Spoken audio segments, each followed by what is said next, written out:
aposentar, seria ser parceiro de um bom empreendimento. Então o que eu fiz? A partir daí eu comecei a estudar com mais profundidade, né, a possibilidade de você se aposentar com ações. Eu fiz até um negócio que pareceu inoportuno na época, né? Em 1971, 72, eu já havia feito um estudo e eu tentei demonstrar que se você comprasse ações e você tivesse um programa definido, com metas, etc., você teria condições de, assumindo essa parceria, se aposentar. Então eu peguei uma empresa como exemplo e fiz um trabalho. Esse trabalho se chamou Ações Garantem o Futuro. E eu segui o trabalho, pura e simplesmente isso. Quer dizer, eu me convenci daquilo que eu tinha feito era realmente uma perspectiva, uma projeção factível, tá certo? E aí eu fui fazendo. Então eu fui comprando. Eu fui comprando ações, e na razão direta que as ações deixavam de ter a sua função, que era de ter o quê? De ter um dividendo mais inteligente, ou um dividendo que pudesse me proporcionar uma renda mensal, assim, eu diria, confortável, né? Eu fui trocando. O primeiro movimento que nós fizemos foi comprar ações de uma empresa chamada Centrais Elétricas de São Paulo. Ela se chamava Centrais Elétricas de São Paulo, CESP. Aí quando ela mudou para a Companhia Energética de São Paulo, que o Paulo Maluf criou a Paulo e Petro, e foi obrigado a mudar o nome da CESP, porque a CESP era só energia proveniente de hidroenergia, né? E aí ele ia explorar outra operação, que seria a exploração de petróleo, né? Aí foi quando a CESP deu um pulo, que eu imaginei que aquilo lá era uma coisa, era uma fantasia, tá entendendo? Aí eu peguei e troquei as ações da CESP por outra. Na época eu troquei por ações de um banco de investimentos chamado BRI, Banco Real de Investimentos, que era o que sucedia a CESP em termos de dividendos. Então eu fui comprando o BRI, com o dividendo que eu fui recebendo do BRI, aí eu fui comprando também bancos, fui comprando ações de bancos, né? Bancos que pagavam ótimos dividendos. Então eu comprava ações, e todos eles muito abaixo do seu valor de patrimônio, inclusive bancos que pagavam dividendo mínimo, prioritário e obrigatório, que era o caso do Banco Bandeirantes, não é isso? Aí eu comecei a comprar ações do Banco Bandeirantes, comecei a comprar ações do Banco Noroeste e fui comprando, e o patrimônio foi crescendo. No meio disso tiveram algumas investidas, né, que acabaram produzindo capital e que foi aumentando essa posição acionária, né? Tudo começou assim. Quando eu recomendo a pessoa fazer uma carteira de previdência, a primeira coisa que eu digo para a pessoa é o seguinte: você tem que incorporar o espírito do investimento e o sentido da parceria. Tá entendendo? Você tem que sentimentalizar que você não está comprando ações pelo simples fato de comprar. Você está comprando ações de um projeto que possa ser bem sucedido, tá correto? E eu passei a fazer isso. Eu passei a examinar projetos, principalmente de empresas que tivessem duas características, né? Que o setor fosse um setor perene e que ele produzisse sustentabilidade. Quando você define o que você vai fazer, e na minha opinião todos deveriam definir isso, né? Que não adianta você comprar ações de uma construtora que não tem essa perenidade, nem tem essa sustentabilidade, e outras empresas também. Então, você vai onde tem o quê? A perenidade, a perspectiva da perenidade e a sustentabilidade. Então, as ações que eu tenho são ações que possuem essa característica. Simplesmente isso, tá entendendo? É por isso que eu não tenho milhões de ações, eu tenho uma quantidade reduzida de ações.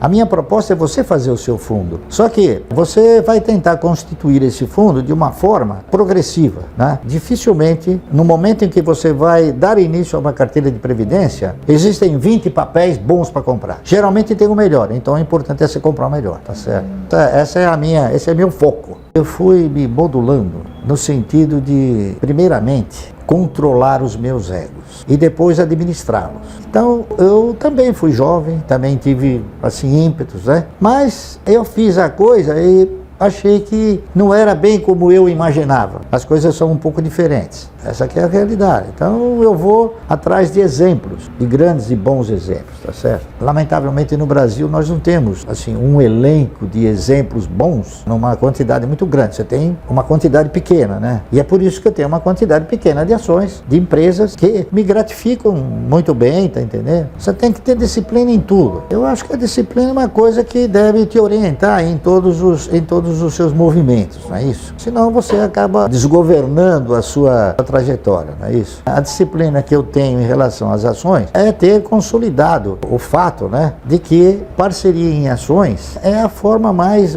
assim conveniente de você formar uma renda mensal progressiva, tá certo? E se você não tiver a disciplina e a paciência, são dois fatores que eu reputo de fundamental importância para o indivíduo. Então, em tudo você tem que ter o quê? Disciplina. Você tem que ter disciplina na alimentação, disciplina no vestir, enfim, disciplina em tudo. Eu procuro ser uma pessoa disciplinada em tudo, tá entendendo? Essa que é a realidade. E tenho paciência. Por exemplo, eu sei que a cada 3 meses eu vou ter um recurso, ou a cada 1 mês eu vou ter um recurso. Então, eu espero. Eu sei que ele vai acontecer. Eu não tenho aquela ansiedade, tá entendendo? A postura das ações acabou me enriquecendo sobre 2 fatores. O primeiro é exatamente sobre a questão da paciência. Você ter paciência. Você sabe que vai acontecer, então não adianta você querer antecipar esse acontecimento. E a outra questão é de você respeitar as regras de onde você está atuando, entendeu? Então eu peguei o seguinte, eu peguei exemplos, né? Todos nós deveríamos pegar exemplo. Por exemplo, eu peguei exemplo de pessoas que começaram numa pequena empresa e cresceram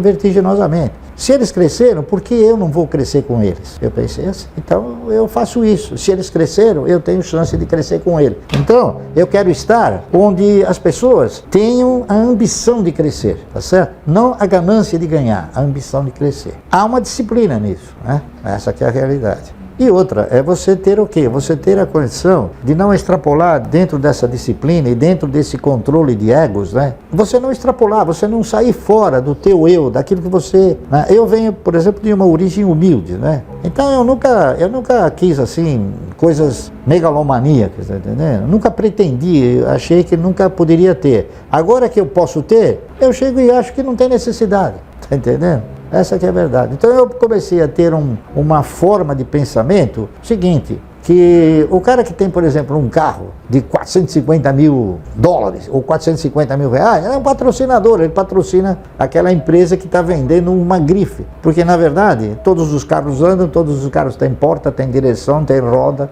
tem ar-condicionado, tem rádio, né? Tem elétrico, só que um custa 500 mil reais e o outro custa 30 mil.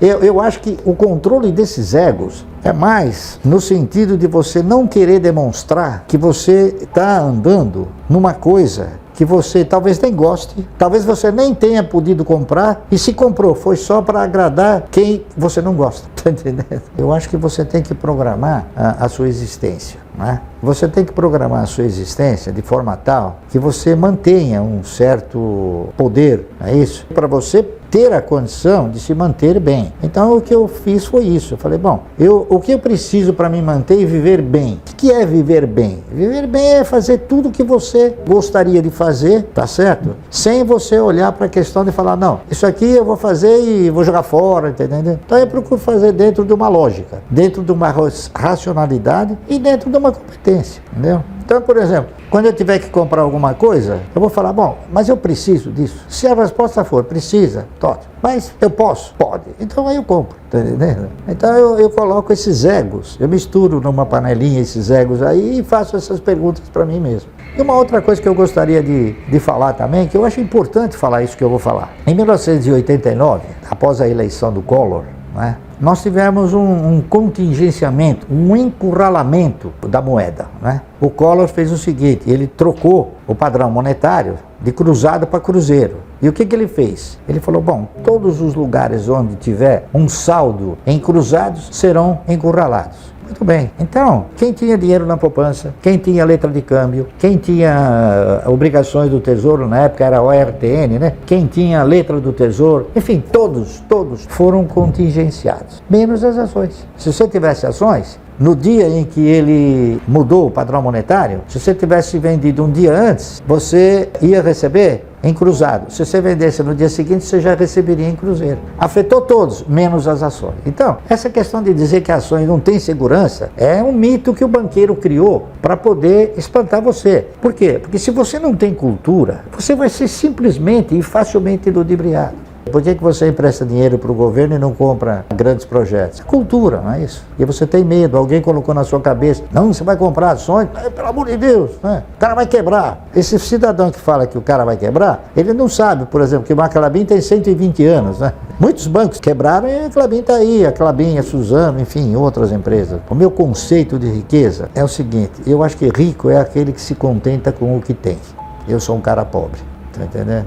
Essa que é a verdade.